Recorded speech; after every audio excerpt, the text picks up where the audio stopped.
Donc nous allons voir ici un outil de traitement d'image Helios. Donc on va avoir une petite présentation. Oui, bonjour. Donc nous allons voir aujourd'hui ici le système SAIM, système d'aide à l'interprétation multicapteur, qui nous permet d'interpréter des images telles que des prises de vue satellitaires ou aériennes à des fins de renseignement image. Donc par exemple ici, nous avons une prise de vue réalisée via un capteur aéroporté sur le site d'AZF, près de Toulouse, juste après l'explosion de ce site industriel.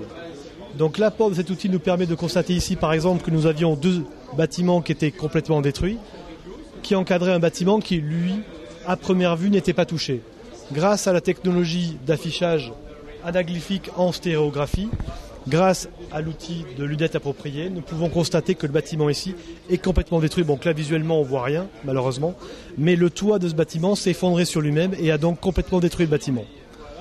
Donc, c'est une utilisation du système. On peut voir, par exemple, sur un autre dossier, que l'on peut avoir une utilisation beaucoup plus opérationnelle de ce type d'outil.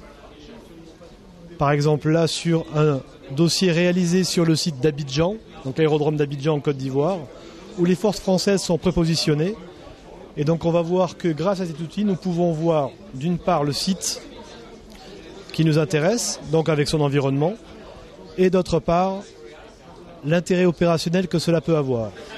Donc on va attendre quelques instants que le dossier s'ouvre. Donc ici l'aérodrome en lui-même, sur lequel des interprètes images militaires ont élaboré un plan de renseignement en 2 dimensions qui est en train de s'afficher. Donc l'interprète image a déterminé les zones d'intérêt des bâtiments, des infrastructures particulières comme des aéronefs ou autres, et il a déterminé les points d'accès et les points de sortie nécessaires par exemple à l'exfiltration de ressortissants.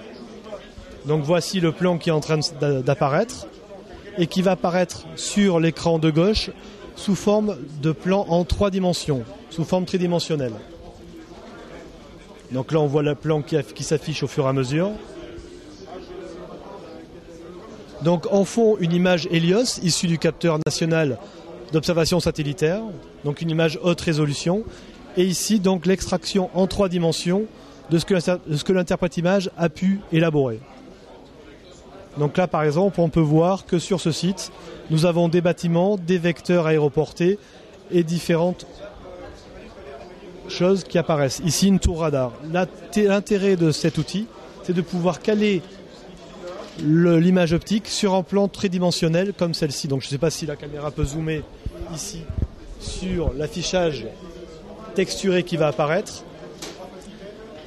Donc cela prend un petit peu de temps, parce qu'il faut qu'il recalcule tous les segments de la prise de vue optique, voilà, pour avoir la texture. Donc là c'est pas un jeu vidéo, c'est la vraie vie.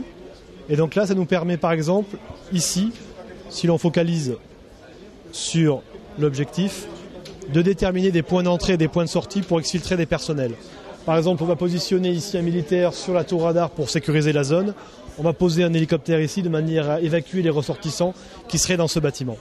Donc voilà un des intérêts opérationnels de l'imagerie satellitaire ou optique. Une évolution entre Helios 1 et Helios 2, c'était la durée entre la prise d'image et l'arrivée pour une exploitation. De nos jours, combien de temps pour une exploitation après l'obtention d'une image brute ? Alors, une fois que la prise de vue est vidée sur le centre militaire, on peut élaborer un dossier dans les 20 minutes qui suivent. Donc, ce qui permet de donner un pouvoir décisionnel aux forces derrière dans un délai très très très rapide. Donc là, on a vu des images Helios. Est-ce que ce même système peut être exploité pour Cosmos SkyMed ou Tsar Loupe par exemple ? Exactement. Donc là, pour le moment, c'est le prototype du premier système qu'on appelait SAIM. Dans les forces, on va déployer très prochainement un nouveau poste qui va nous permettre d'exploiter tout ce qui est imagerie radar, optique, multispectrale, hyperspectrale. Donc les capteurs futurs comme sont Pléiade, Cosmos SkyMed, Tsar Loupe et autres.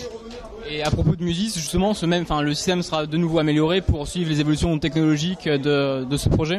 Exactement. À chaque adaptation, à chaque innovation, le logiciel va s'adapter de manière à correspondre très précisément aux besoins opérationnels. Et Musis en fait partie. Merci beaucoup. Merci, bonne fin de journée.